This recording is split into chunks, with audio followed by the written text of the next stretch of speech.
भाजपचे नेते बाळा भेगडे आणि आमदार सुनील शेळके यांच्यातील वाद फाईल वॉर पर्यंत पोहोचलाय। मला फाईल उघडायला लावू नका असा इशारा बाळा भेगडे यांनी दिला होता। याला आता सुनील शेळके यांनी प्रत्युत्तर दिलंय।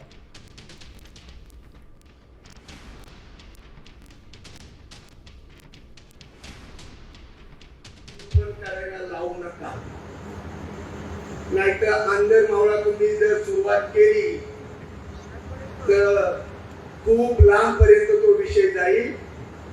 म्हणून समजणे वाले को परवा फक्त इशारा दिलाय, आमची ताकदीची तुम्ही परीक्षा बघू नका आणि मावळच्या जनतेवर अन्याय करायचं काम करू नका, गावागावात भांडणं लावू नका।